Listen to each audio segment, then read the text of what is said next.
मैं डॉक्टर निधि माथुर, सह आचार्य गृह विज्ञान, गवर्नमेंट गर्ल्स कॉलेज बहरोड। आज का हमारा टॉपिक है बैलेंस डाइट या संतुलित आहार।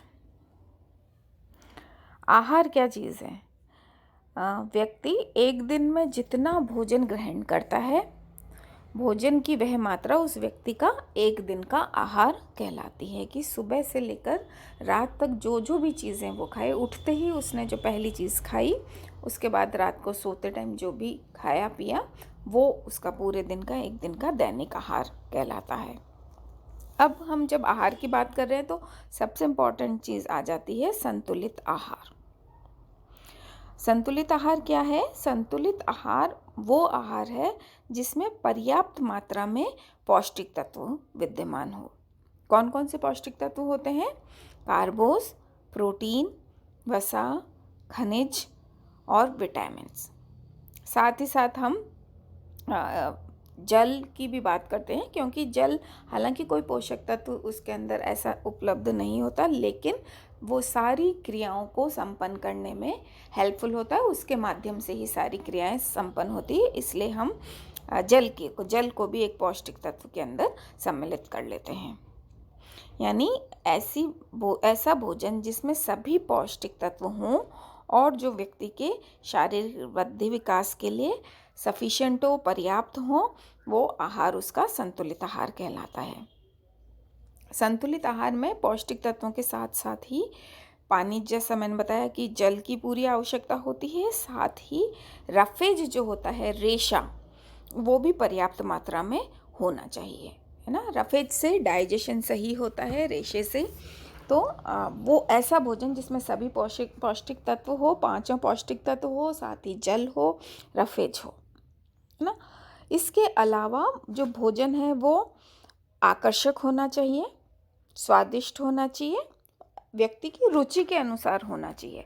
जैसे हम कोई थाली किसी के लगा रहे हैं तो उसका अट्रैक्टिव थाली होनी चाहिए। वो मतलब उसके अंदर हर तरह की चीज़, जैसे आपने एक खाना पुरसा तो उसके अंदर अपन ने फुल्का रखा, दाल रखी, पीली दाल रखी, साथ में एक हरी सब्जी रखी, गाजर और मूली सफ़ेद और लाल रंग की सलाद उसके अंदर हमने रख दिया, कोई रायता रख दिया, एक मिठाई रख दी। मतलब संपूर्ण चीज़ें जब उसके अंदर आ गई तो वो रंग बिरंगा भी हो गया भोजन।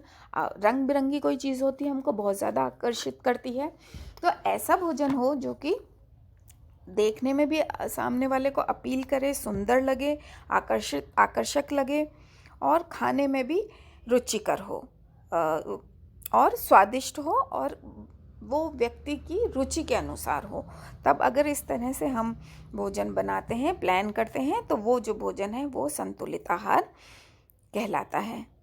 अब जैसे पहले भी मैंने बताया था कि किसी भी एक भोज्य पदार्थ में सारे पोषक तत्व विद्यमान नहीं रहते, है ना। किसी में कुछ ज़्यादा होगा, किसी में कुछ ज़्यादा होगा, किसी में कार्बोस ज़्यादा होगा तो किसी में प्रोटीन ज़्यादा होंगे, किसी में फैट ज़्यादा होगा, किसी में विटामिन्स होंगे, किसी में खनिज ज़्यादा होगा। खनिज में भी अलग अलग प्रकार के खनिज हैं, विटामिन्स भी अलग अलग हैं, प्रोटीन भी अलग अलग तरीके हैं। तो सबकी मात्रा और प्रकार सब में भिन्न भिन्न होगा। इसलिए संतुलित आहार में हमको क्या करना पड़ता है? एक से अधिक भोज्य पदार्थों को सम्मिलित करना पड़ता है ना। तभी जाके सारे पौष्टिक पदार्थ प्राप्त होंगे। नहीं तो क्या होगा, अगर हमने एक ही चीज़, जैसे क्या होता है गाँव में और अक्सर कर हम देखते हैं कि जैसे रोटी ली, बाजरे की रोटी ली, मक्की की रोटी ली और उसके ऊपर उन्होंने कोई सिर्फ गुड़ रख लिया या केवल कोई प्याज रख लिया, हरी मिर्ची ले ली और उससे भोजन कर लिया। तो वो जो भोजन है वो उनका बैलेंस डाइट नहीं है, कंप्लीट फूड नहीं है। क्योंकि बाजरे या मक्की जिसकी भी हम बात कर रहे हैं उससे उनको ऊर्जा तो मिल गई, कार्बोहाइड्रेट तो सारे मिल गए, लेकिन प्रोटीन नहीं मिला उनको, या खनिज कम मात्रा में मिला, विटामिन नहीं मिले।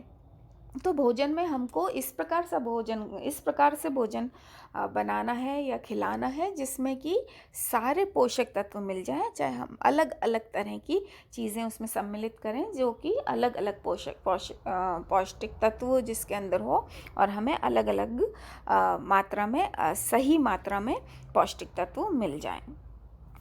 जैसे कार्बोज है वो ऊर्जा देता है, प्रोटीन शारीरिक वृद्धि का काम करता है, विटामिन्स हमारी जितनी भी रासायनिक प्रक्रियाएं शरीर में होती हैं उनको करता है, खनिज का काम, कुछ निर्माण का काम करते हैं, कुछ क्रियाओं का नियंत्रण करते हैं, रेशे हमारे पाचन में सहायता करते हैं, जल जो होता है वो सभी क्रियाओं को नियंत्रित करता है, टेम्परेचर हमारा बैलेंस करता है। तो इस तरह से जो हमारी डाइट होगी, जो हमारा आहार होगा, वो तभी संतुलित कहलाएगा जब उसमें भिन्न भिन्न प्रकार के हम भोज्य पदार्थ सम्मिलित करेंगे, जिससे कि हमारी जो दैनिक जो मांग है, जो हमारी आवश्यकता है एक दिन की, वो पूर्ण हो सके।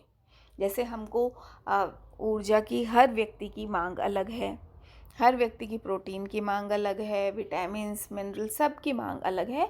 तो हम जिस भी व्यक्ति विशेष की बात कर रहे हैं, उसकी आयु के अनुसार, उसके लिंग के अनुसार, उसकी चॉइस के अनुसार ये सारे पौष्टिक तत्वों का ध्यान रखते हुए उसके लिए आहार प्लान करते हैं और आहार बनाते हैं। और यही आहार जो होता है वो संतुलित आहार कहा जाता है ना।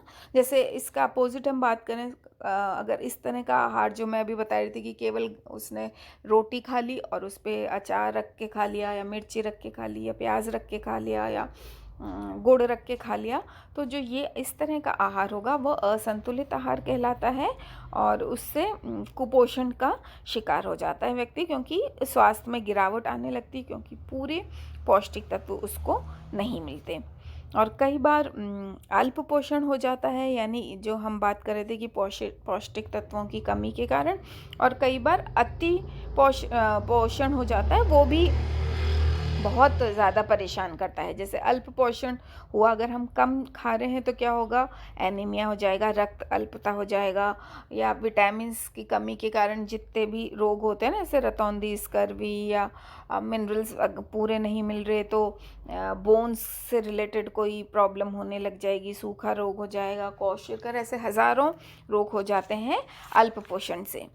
और कई बार जो अति पोषण के कारण भी होना भी बहुत ज़्यादा घातक हो जाता है, हानिकारक हो जाता है। अतिपोषण से मोटापा बढ़ जाता है, और मोटापा से जुड़ी हुई हज़ारों बीमारियां, जैसे हृदय रोग हुआ, उच्च रक्तचाप हुआ, या धमनियों में वसा जमना, बीपी वगैरह, ये सारी चीज़ें बहुत जल्दी हो जाती हैं। इसलिए ना तो अतिपोषण होना चाहिए, ना कुपोषण होना चाहिए, ना अल्प पोषण होना चाहिए।